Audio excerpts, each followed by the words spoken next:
Hi, everybody. Today's March 28, 2023, and I'm honored to have Dr. Ken Alibek with me. Dr. Alibek, can you tell us a little about yourself, your experiences, and your pathway to your position currently? Uh, Dr. Bob, first of all, thank you very much for the invitation. I really appreciate it. I don't know how much, I can make, my statements heard about what was happening during the last 2 years. But before we talk about this, let me tell about my background. I was born in the Soviet Union in 1950. Today I'm 72 years old, and I spent 42 years of my life in the Soviet Union, in Russia, and I'm a medical doctor. And my experience is epidemiology and biological, let me put it this way, biological threat, bacterial and viral agents, and some vast experience in biological weapons area and biological defense. I was working with quite a big number of pathogens, including pathogens causing anthrax, plague, tularemia, Ebola, Marburg, smallpox. And from 1987 to 1992, I was running a scientific program of the Soviet Union's biological weapons program. I was the scientific director of the program. In 1992, I decided not to continue doing this work. I offered to the government dismantling this program, and of course it was quite tough. I mean, it's a long story to tell. But in 1992, I left Russia and came to the United States. Since then, I'm working. I was working at different companies. I was working at NIH for some while, then at some universities, teaching and doing research in the field of immunology, infectious diseases, and in the field of studying a possible role of infectious agents in causing non-infectious diseases. I mean, it's quite a big field. And in 1999, 2000, I wrote a book with the name of Biohazard, which was the New York bestseller at that time. And since then, just at time, I'm doing research, publishing some articles. I'm not working in the field of SARS, because that's why I have no problems to discuss it, because there is no conflict of interest to me, because it was just what I published. It was just my view about the epidemic, about the pandemic, and what was done, I would say, appropriately, and what we actually missed, and why we started getting so many people killed. That's what I do, because this work on COVID is not what I'm doing on a regular level. That's what how I would present. Let me say my background. Let me say, and the work I do now. Right.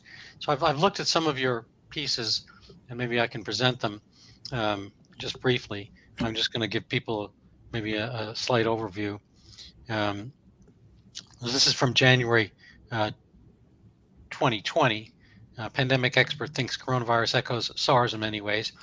And Dr. Ken Alibek says China didn't react to the virus fast enough. I'm going to maybe just go through a few of these, and we'll see um, uh, what we have here. This is a slide deck. I'm not sure when you made this in 2022, perhaps. COVID-19 pandemic shows inefficiency of existing models of epidemic containment. And we'll just put these, I'm just going to kind of glaze through these or graze through these briefly. And there's an article you wrote here, I believe also, well, this is in 2020, ahead of a vaccine, a safe method of protection against COVID-19 exists. So this is before the year while everyone was kind of hunkered down waiting for vaccine. COVID-19 pandemic is chronic inflammation, a major cause of death. And what else do we have here? You're quoted, but indirectly in this article in Forbes about proving the COVID lab leak hypothesis. What else do we have? I think I'm going to, oh yeah, there's some interviews here with PBS. I think these are from longer ago. There's an article, I think at the time of your book. Where do I have it here? This is, I guess, from Der Spiegel. This is the English translation. I hate the person I was, talking about former top scientist in the Soviet bioweapons program and the killing power of anthrax bacteria, the likelihood of terrorist viral attacks, and the complete lack of scruples. So there's a couple other things we can kind of graze on, but I think those are the basics. I might just add this. This is one of my own points that I like to make. That's 2003. There's an article, 2003 from The Guardian, that sparks, say that 3 times fast, SARS sparks Chinese riots.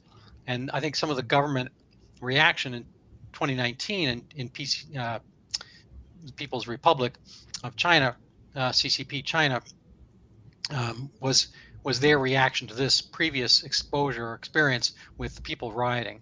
Anyway, I'm gonna put those things up as perhaps a little bit of preface for topics that you might want to talk about or not. With that as prologue, can you tell us a little bit of some of your thoughts, and you can touch on any of those topics.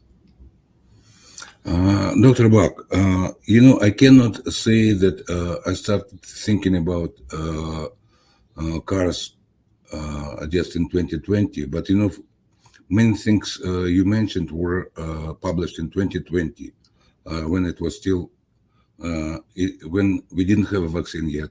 It was then some things I said in the beginning of 2020, analyzing some patterns of this infection development. It was still the time, January of 2020, when I was looking at the rate of, cases in China. It was obvious that we were getting not into epidemic, we were getting a big pandemic. It was still in January of 2020, just the beginning. We didn't have even a single case in the United States. Mm-hmm. You know why? You remember there was a big number of publications. Showing how many cases we saw every day in different countries, and a Chinese pattern was quite suspicious. It's absolutely obvious. Of course, it's not a political thing. This is from the point of epidemiology. First, when I started reading something about how it was developing, there were so many things done. I wouldn't say not correct way. Looks like for some time, Chinese government thought it wouldn't be a big problem. They thought it would be contained within China. But the rate of transmission was already obvious at that time, because it's I don't remember exactly when I found the first case, but it was not patient 0 case. Looks like it was a sample of somebody who was in a hospital in Wuhan in November. But then looking through appearance of new cases, it was, I saw how, for example, from single cases, number of cases was increasing, but there was not much logic in what I saw. It looked like the actual number of cases was much higher than it was presented. Mm-hmm. And I do remember some figures they presented in the at the end of December of 2019. And what was happening in within the first days of 2020. It was a kind of dramatic jump. And, just again, it was even dramatic, but, it looked like, for example, it was already at that time, it was highly contagious. But then what I noticed, they were showing a number of cases, very small, 10, 15, 100, and there was a sudden jump of, looks like it was either someplace in January from 400-500 a day up to 12,000 within one of the days. You're talking about within China? Is that what you're saying? Yeah, within China. It was a kind of adjustment, I would say. They had real cases. They had many people already dead. But if you look at this graph, you would see how it was. There was no any country in the world which had some strange, let me say, increases, dramatic increases within 1 or 2 days. First, and the second,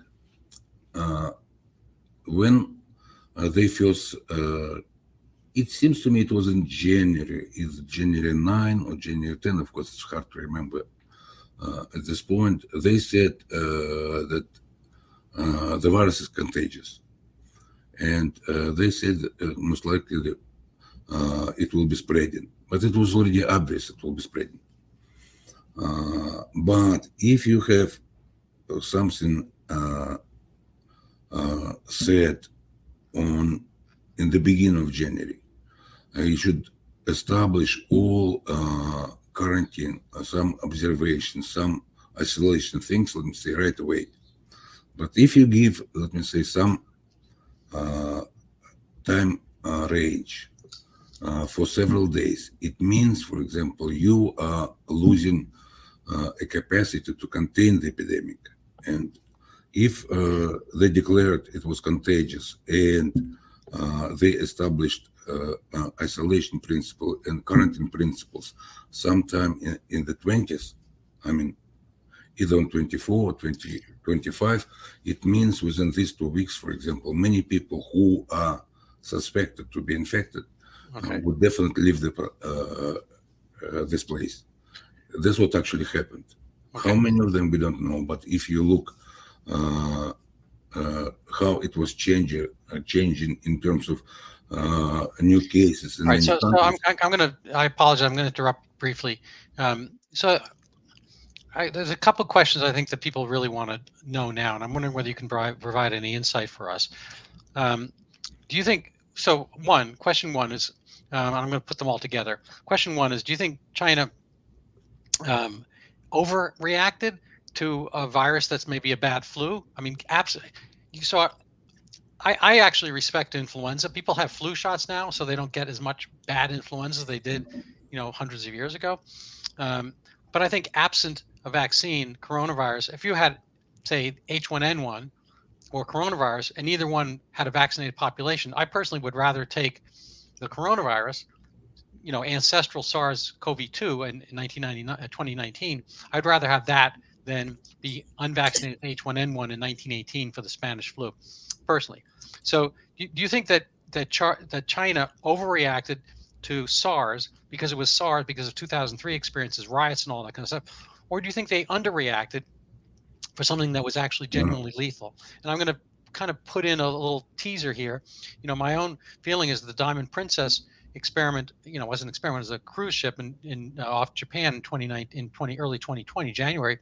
They didn't really have that much in the way of death or havoc or disease. There were 11 illnesses out of 3,700 people, but that was after a couple months, and median age 82. So I think the actual SARS-CoV-2 is not that bad a thing unless you're old and sick. But do you think China overreacted, underreacted? Do you think they withheld information? And do you think the virus emanated from the laboratory? Do you think it was a leak? And do you think it was purposeful? And do you think it was covered up? So that's a bunch of questions, but I'd like to kind of go in that field of of thought, and maybe leveraging some of your own experiences within a communist government own laboratory. And do you think there are bioweapons going on in China, and are they supported by the U.S. and Fort Detrick and so forth? So that's a bunch of questions, but you can pick and choose amongst that menu, but that's kind of where I'd like to focus. Okay, let me tell this. In my opinion, the government of China is underreacted in the beginning. They underreacted. Underreacted. They already. In the beginning would be when? June 2019? When?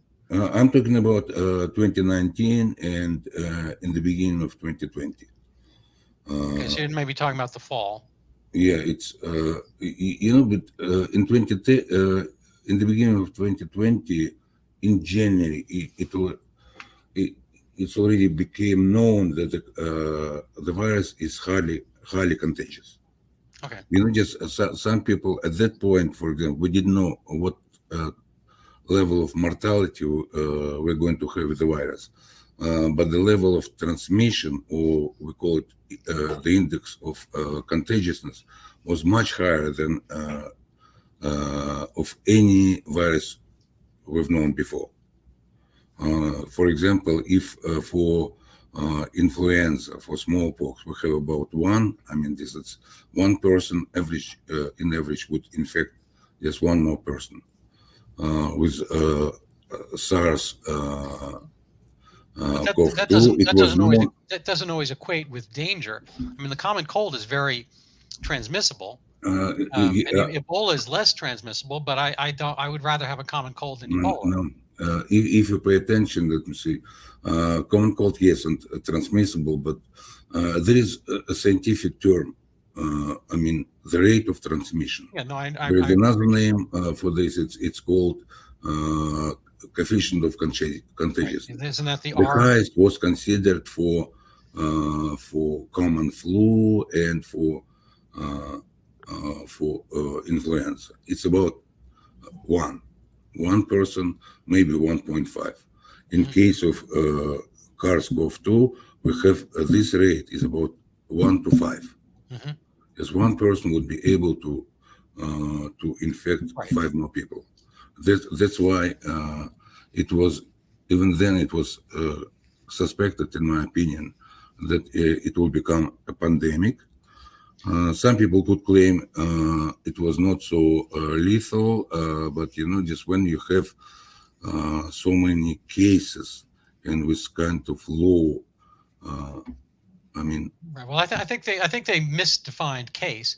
Again, getting back to the Diamond Princess, I'm not sure if you're overly familiar with it, but there's been look back on that, and a lot of people had no idea they had it. I mean, all the children, and there were not that many. There were hundreds of children, but not that many, considering the 3,700 people on board. So it wasn't duplicative of the general population. There were more old people who could afford to be on a cruise ship, and fewer children. But the children didn't even, when they tested them later, they didn't even, they found a lot of positives who didn't even know they had it. And the young people, the crew of the cruise ship and so forth, they had a lot of positivity without illness. So it's kind of a distinction without a difference. But maybe let's kind of hone in on your area of expertise vis-a-vis the laboratory. And I always thought it was more than a coincidence that they tried to call it a wet market, so forth. But the WIV happens to be in Wuhan. What are your thoughts about the mechanisms happening within such a laboratory? My own feeling is it was an accidental leak, but it was a leak from the lab. Given your knowledge of procedures within such laboratories, what do you think is the most likely thing to have occurred at the initiation of the spread of this virus? Of course, when this epidemic starts in the city in which all major research on coronavirus has been done, it's I wouldn't say it's obvious, but it's highly suspicious that so-called natural epidemic would start in the same city. It's very unlikely, and that's why that what we have in this case, it's a kind of accidental release of the virus from that lab with a very high likelihood. When we talk about how it could be done, there are actually two or three possible ways. Because this type of labs, they are having very sophisticated filtration system, sewer decontamination systems, and a probability to go, and aerosol release. It's very low if everything is done according to the requirements to be self-collapsed. The highest probability is that somebody got infected, and actually, and the first person who patient zero, who got infected and started infecting others was somebody who was working at that facility. You know why? It's again because there is a general principle. When I was working with viral agents, we had specific requirements.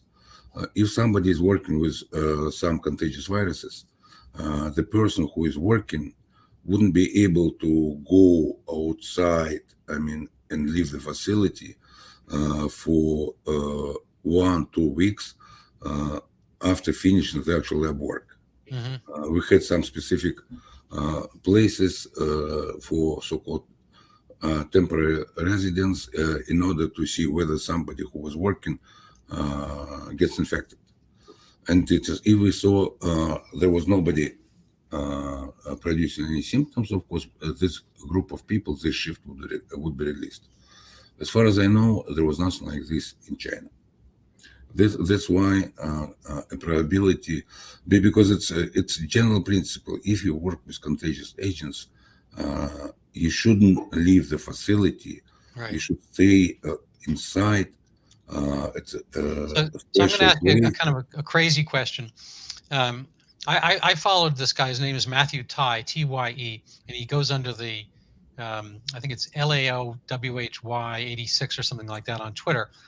He's got a great channel. He's fluent in Chinese American, and he analyzed a lot of the social media, the postings for job requirements at the Wuhan lab. Anyway, he actually did it in real time, showed that there were some issues. I'm not going to get into his posting, but he's very convinced there was a lab leak. But I think somewhere along the line, somebody posits that one of the animals, the way that the wet market theory came to be, I'm not sure whether he puts it out there, but I think it's kind of like an admission against interest, almost like Freudian, that's on their mind. I think it was within his theory, I don't want to misquote him, that one of the lab animals was taken out as an exotic meal. And that, people do eat, I don't know, pangolins or bats or whatever. And somebody took one of the laboratory exotic animals and brought them to the wet market to sell. So it's not just the wet market randomly coming from the wild, but the wet market that somebody had, wanted to maybe profit by some of the lab animals, which, had served their purpose or whatever. And that was the transmissibility aspect. Do you think that's completely crazy, outrageous? I don't think it's the case. Just can you imagine somebody who's working in a lab, and that person knows that all these animals, they could be infected, and take it from the lab and take it to a market? Let me say, it's right. It doesn't look credible. Fair enough. First of all, and that's what another thing we need to keep in mind. This type of facilities, they have specific procedures for entering and for exiting. There is no way for somebody just to take something and take it out. Fair enough. So let me ask you a separate question. High probability somebody got infected. Got infected. Yeah, so let me ask you separately then. What else goes on at the Wuhan Institute of Virology? What do you think was the coordination with Fort Detrick? How much of it was that at Wuhan was being supported or funded by the U.S., and why was it offshored, outsourced to China? And are things like this going on elsewhere? And what type of experimentation goes on? What was gain of function? What was the purpose thereof? Dr. Bok, I know just in many cases we start suspecting some American activities, and that American did something, specifically to develop biological weapons, and because they didn't want to develop them in the United States, they funded some research in some other countries, just in order, to get the results for developing biological weapons by someone for the United States. It's not true. I've known Fort Detrick for quite a while, and all biological weapons related work was definitely finished in 1973. Many years ago, I was a member of the inspection group coming to several facilities. Fort Detrick, Daguerre Proving Grounds, Little Rock. Little Rock Arsenal, and everything was dismantled. Because biological weapons, they are weapons. They are the weapons. They are not something, for example, in a tube, and we can say, okay, if you have a tube with something, it will not be a weapon. No, it's not a weapon. First, when we talk about Fort Detrick is not the case at all. Maybe they do some research with this virus, I don't know. But to think that the United States is giving and funding some research in China in order to develop biological weapons, it's absolutely senseless. But when we talk about, we need to understand the system. I have no idea whether it exists even now. When I was working as a member of a review board at NIH, I was given some grant proposals from different places, from different universities, including some places from different countries. And it was not because there is some money always allocated for foreign research. And from this point, I saw some proposals from European countries, from Great Britain, from Canada, from Israel, from many other countries, because the kind of international research. It was interesting to the United States science, of course. It could be funded if it's appropriate. In terms of science, if it's scientifically feasible, interesting, it could be funded in many fields of life science. From this point, I don't know. It seems to me, as understood, there was some funding not from Fort Detrick. It was some funding from NIH, so-called extramural research. Extramural research, because there are two different types of research being done by NIH, intramural and extramural. And extramural research can be allocated either for some other countries, for some other scientific groups, or for some research groups here in the United States. That's why it's kind of normal practice. But if we talk about what was being done in China, this is just, I'm kind of, I would say, uneasy, because when we talk about this research in China, I cannot understand why we do research in the field of gain of function. Because, okay, if we have some animal virus, and we know this virus is infecting some animals, but then we say, okay, let's check whether this virus is going to infect humans. And we start doing some manipulations, making changes in the genome, and trying, let me say, to create new viruses. Just many years ago, we had such a debate. It was more than 20 years ago. And my position was this, guys, let's stop doing any gain of function research, because as soon as we start doing this, we are losing control of what we do and what kind of consequences we can have as a result of the studies. And especially when we do it, let me say, even internationally or in some other countries, we are, let me say, it's already a big problem, because as soon as we create something, some new virus one day could become, let me say, infectious to humans. And it's not the case whether it's for biological weapons or for some other purposes.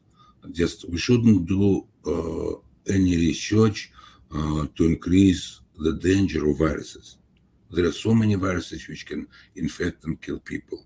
Why would we would do something extra, let me say, to creating even more danger to mankind? That's my position. That's why I have no idea why this type of research was done in Wuhan, but I cannot claim it was a biological weapons research. First of all, we don't Fair know. enough. Fair enough. And we're not necessarily going to comment. My other question embedded was whether there are things aside from coronavirus. I mean, it's a big institute of virology. What other type of things are going on there? And is any of it bioweapons? What is the state of bioweapons now in the former Soviet in its various parts? I believe you're from Kazakhstan. The Soviet split up. Were there labs in other places? What are the bioterror risks? How much of those things are secure? How much of them got eliminated? How much of them are underground? How much of them are coveted or secreted by other countries? And then maybe touch briefly on the Iraq question, weapons of mass destruction, all that kind of stuff. The bioweapons there, were those moved around? Did they exist, etc.? I'm just curious.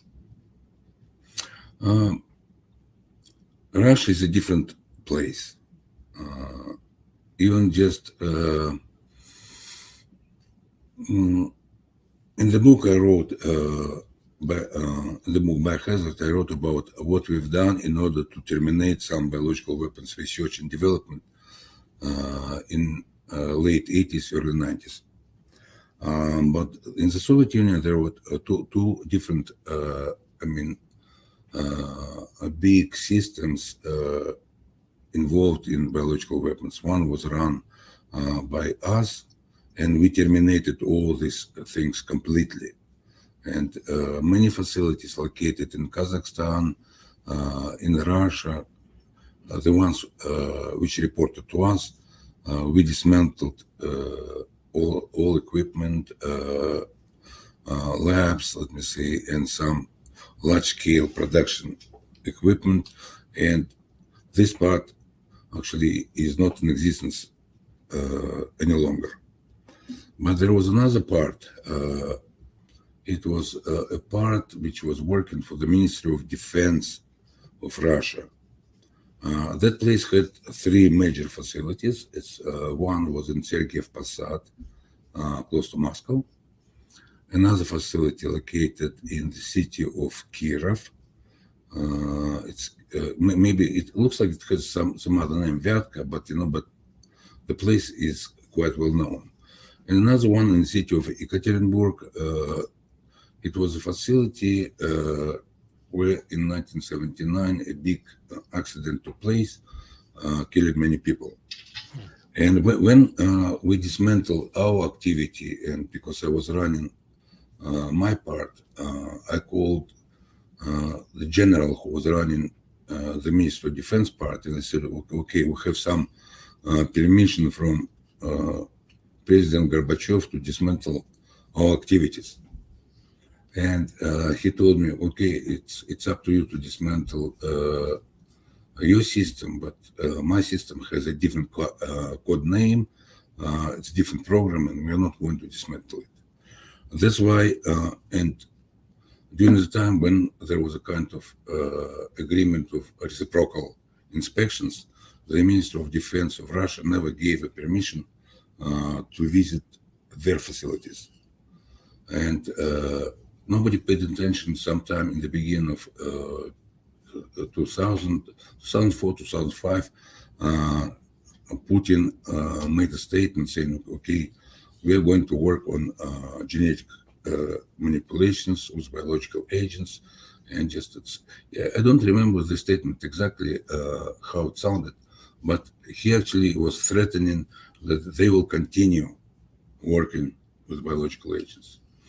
That's why if we look at the current situation with Russia, understanding how many things they do in terms of developing chemical agents like Novichok, in terms of accusing Ukraine in using biological weapons or biological agents, it's absolutely obvious to me that Russia still does this work at these facilities. Maybe some other new facilities are involved in this. And if you ask whether they do any research on coronaviruses, I cannot rule it out because they understand. I know how the Russian system works. Okay? If somebody comes to Putin or somebody else and okay, there is some interesting thing can be done, the probability of getting funding is very, very high. That's why we should keep an eye on these Russian facilities because I have no doubt something is taking place in Russia in this field. Fair enough. Do you think similar things are happening within China? Maybe not in Wuhan, but do you think they have bioweapon activity? Russia has perfect experience. If you talk about viral agents, Russia is having perfect experience in smallpox, in different type of encephalitis viruses. It does have experience in Ebola in Marburg.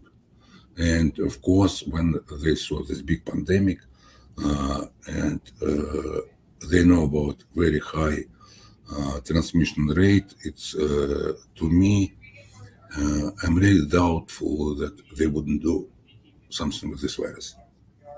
Right. So do you think that are there other countries outside of Russia that have similar bioweapon laboratories, capabilities, interests, ongoing programs? I don't know, Iran, China. I don't know. We suspected at the time when I was still working in Russia, we had time to time we had some so-called special information bulletins with description, some kind of intelligence information, with a description what kind of biological activities are taking place in different countries. It was not propaganda. It was just based on some technical, all kind of intelligence information. And for Iran, yes, there was some information, and I don't remember because it's more than 30 years ago, but some research at some universities. I don't want to be, of course, I cannot say exactly because 30 years ago, but there was some high suspicion that there was some activities in biological weapons field. In China, yes, it was a suspicion. There was no proof, but just from different points. Just how they ordered some bioreactors, what kind of facilities they were taken to certain. These bioreactors to certain facilities. A kind of analysis what could have happened in China. But I don't, again, this is no, just my take. Nobody thought about the possibility of using coronavirus. Looks like there was some different intent. But we had some information about China's interest in some biological agents. And it's already well forgotten. It's at some point, looks like our discussion went in the wrong direction. And we knew when our inspection groups came to Iraq, looks like it was 2004, 2005, they found no biological activities. But what was a kind of misunderstanding? The biological program in Iran existed. That's what we would like to remember. But it existed in early 90s. And there Iran or Iraq? Iraq. I'm talking about Iraq. If people want, they can get special reports written. Looks like it was that report was written in 1994, 1995. It was a kind of primitive program. They tried to do something, no much success. But when there was inspection, the United States required, them to dismantle it. That's why, but because nobody believed them, they came right. second time. when we went in, I mean, I think it was a little bit of a cat and mouse game, and the intelligence was there that there had been a program and so forth. I'm curious. I mean, very shortly thereafter, Syria, which had allied, I think Assad had allied with Saddam Hussein. There were bioweapons attacks against their own people, were there not? And so, was any of it like a little shell game? That things were moved and then used in different places. I mean, how mobile were these things? And is the fact that Syria had kind of a chemical biological capability, is that possibly having been offloaded from Iraq? Uh, Let me answer the question about mobile facilities. I saw the pictures of these facilities. I mean, just kind of containers. There were no, just people thought they were kind of mobile production facilities. When I looked at the design, it was not biological weapon. It Well, was something for the. I don't necessarily mean like a trailer like Breaking Bad. I mean, things were offloaded and stored in certain places, and you know, I don't imagine it's impossible that things could have proliferated from one place to another, or they could have just been held in keeping and then potentially used. Are you familiar with the biological weapons supposedly used in Syria against its own people? I forget the name of the town. It started with an H, I believe. I never heard anything about biological weapons, but there were a lot of info about the use of chemical weapons against one population. Okay, That, fair enough. yeah, it was known. Just the only thing I wanted to tell about Iraq in this case, I cannot support the war started in 2003 because it seems to me the reason was kind of hazy, but it's not. I'm not a politician. Maybe there was something else. But what I'd like to say, and in terms of protecting the guys who used it as one of these reasons to start the war, we need to keep in mind that that country, Iraq, had a biological weapons program, but it was in 1990s. I mean, it's after the war of, Desert Shield War or Desert Storm War. It's exactly after inspections in 1993, 1994. If somebody wants to find, looks like this report is still in existence someplace. It was published, if I remember correctly, in 1995. Fair enough. All right. So we're at almost minute 45 here. I'd like to close. I think we're on the back stretch here. I'd maybe like to bring up some of your thoughts on COVID-19, and you have a slide set here. I don't want. We're not going to be able to do this in depth, but I was thinking maybe you might want to just touch on these and see whether they are still operative today. You can talk about when you brought them up. Let's see. So the COVID-19 pandemic shows inefficiency of existing models of epidemic containment. When did you write this? No, it was written in 2020. Just even at the time when we didn't have a vaccine yet. Mm-hmm. Just this is again a kind of things I published several times in some review articles, and in 2020, I don't remember, it was either November or October. It's supposed to be 2021. You've got the slide. No, the article about. Yeah, right. Your original article, yeah. Original article was published in 2020. We didn't have a vaccine yet. A general principle is this. It's, of course, it's, I understand not many people have medical background. But when we talk about how to develop defense, especially in a kind of situation when we have no idea what a certain virus, a new virus, or a bacterium can do, we need to keep in mind that there is some other defense uh, but vaccines. And especially when we talk about vaccines, we know it's going to take time. It was the great work done, I mean, to develop a new vaccine in a very short while. But we shouldn't forget that our immune system is having another part of defense. We call it innate immunity.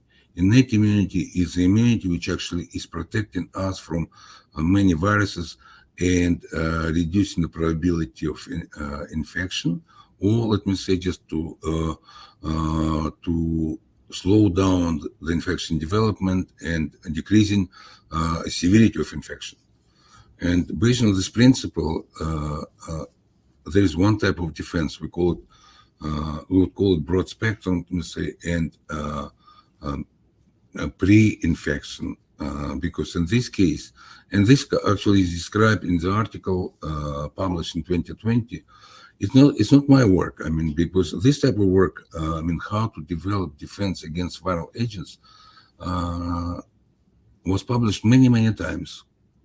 First great publication I saw in 1983. It was done by a group of American researchers.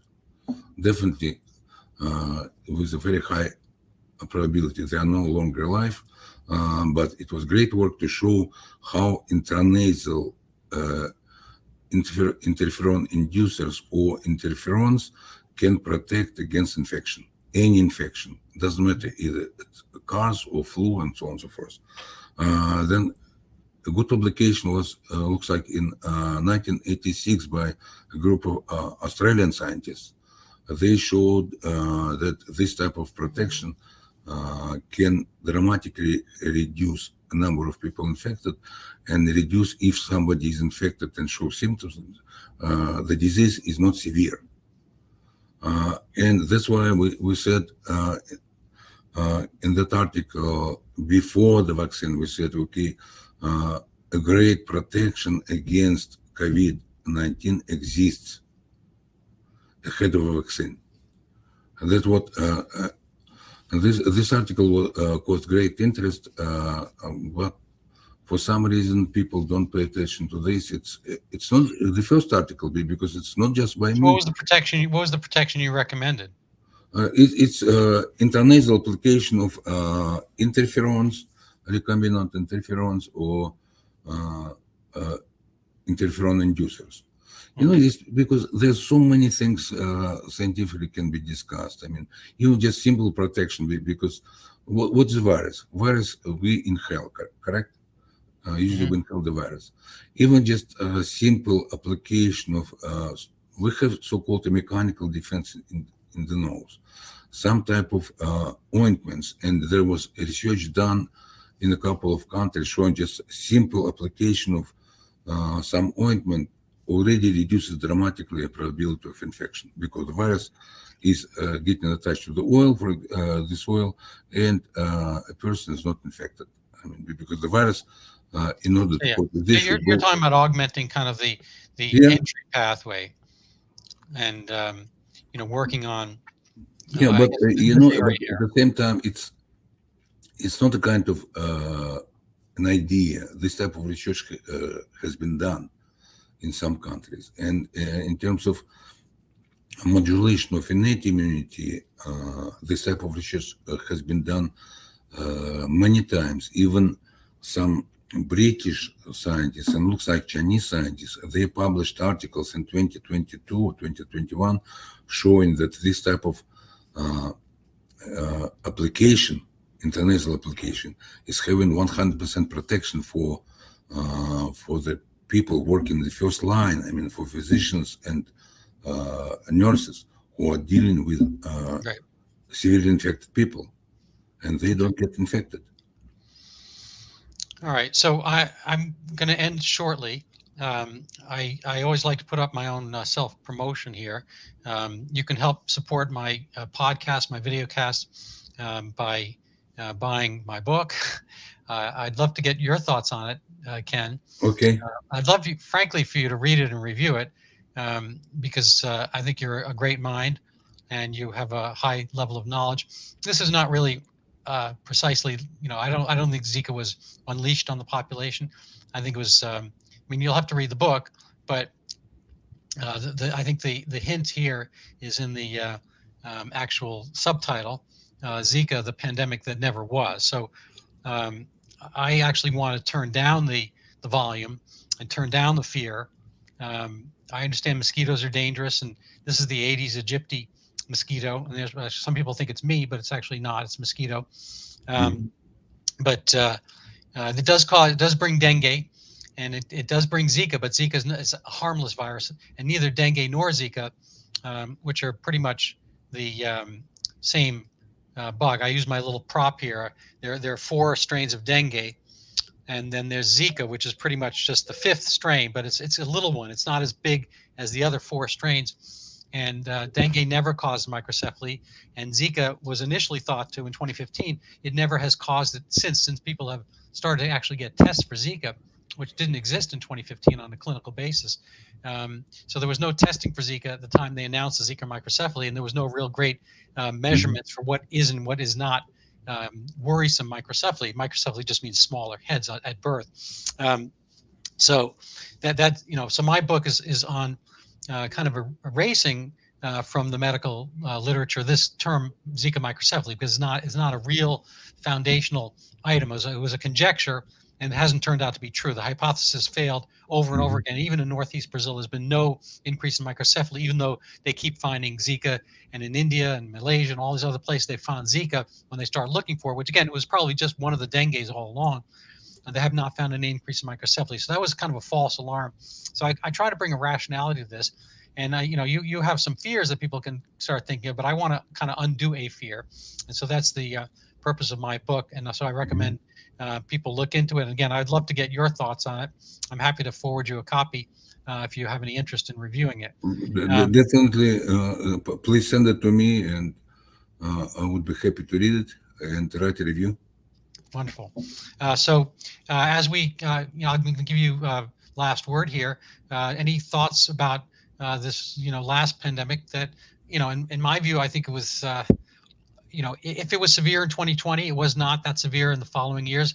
I apologize for kind of spoiling your entry here, but my feeling is that viruses, in a way, have a choice. So I have my what I call my dog and wolf model. A wolf is basically zoonotic. A wolf lives in the wild, doesn't depend on us. And a wolf can come in and grab your chihuahua or grab your baby or grab you and run off. Doesn't really need to have your approval or anything like that. Dogs need our approval. They live with us. They're kind of basically almost a symbiotic relationship. And so my example is basically influenza, Ebola, original SARS. They live in the wild like the wolf, and they can come in and be vicious. But once they start living with us, so wolves eventually evolved into dogs. The ancient proto-wolf evolved into current wolves, and they evolved into current dogs, and foxes and coyotes, whatever you want to call them. And our current dogs live with us. They're more like the common cold. So dogs around our neighborhood are common, and they don't kill us. They might occasionally bite us. They might occasionally bring disease. They might occasionally be a problem, but they're not the same level of problem as a wolf. And so, in order for an animal to live amongst us and only pass between us like a common cold, it can't be that severe. And so, as coronavirus, came in as a wolf, eventually turns into a poodle, because it has to self acclimate. If it wants to be passed around from person to person, it can't keep knocking them over. So if it knocks that person over, even if that R level, the coefficient of communicability is high, if the person is in bed, he's not going to communicate with that people. In order to have a very efficient, transmissibility, you can't be that dangerous. In order to have high danger, you wind up cutting down, like Ebola, highly dangerous, but you don't see spreads pandemics of Ebola because people move away from it. So there's always a human reaction to the action. Anyway, so with that preface, um, I'm just curious, what are your thoughts about viral threats? How much worry should we have about your area of expertise, bioterrorism? What are the responses, and what should we look into, and what should we think about? Um, it's very hard to say what's going to happen next. but always the closer we get to wild animals, the higher probability of seeing new infections. Hmm. It's like what we had with SARS-CoV-2, because it was, all these infections were animal infections in the beginning. Some of them became humanized, let me put it this way, many years ago, many centuries ago.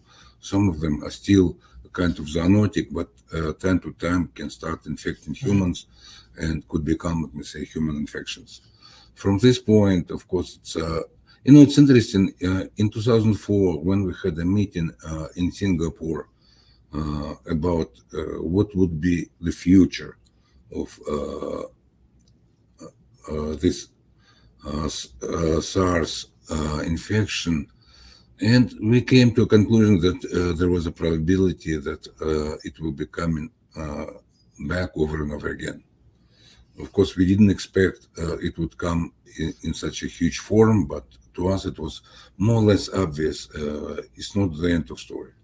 From this point, we need to always be ready for a possible new infection coming to us. What kind? Of course, it's hard to say. It could be big or small, but they will be coming to us over and over again. In terms of bioterrorism, it's very hard to say. Just when somebody is, somebody with uh, some certain knowledge could cause problems to societies. Like you remember what was happening to us in 2001. Some crazy guy decided Hmm. to Right. create problems. Uh, how soon we're going to see the next crazy guy or group? It's very hard to say, and Yeah. especially in the world of COVID, because COVID is already for us a kind of well-known disease. But can we rule out the possibility that somebody would try, let me say, to release same virus in kind of higher concentrations? Of course, there is some, I would say, some chance. Yeah. Hopefully, it's not big. There's always the risk of blowback, though. I mean, these things are unpredictable. Yes, you're absolutely right. Like with chemical Yeah, warfare, the wind can take it one way and people can take the bioweapons the other way. So thank you so much, Ken. I really uh, appreciate it. you, You you're, you're welcome. You're welcome. you can stay on for a minute. I'm going to say goodbye to everybody else if you'd like to as well. Thank you. And Ken's book is still on Amazon, so you can buy that as well. Thank you so much for coming along. And please help support us by buying Overturning Zika, popularize it, leave reviews on Amazon, and let me know how else I can help you. Thank you so much.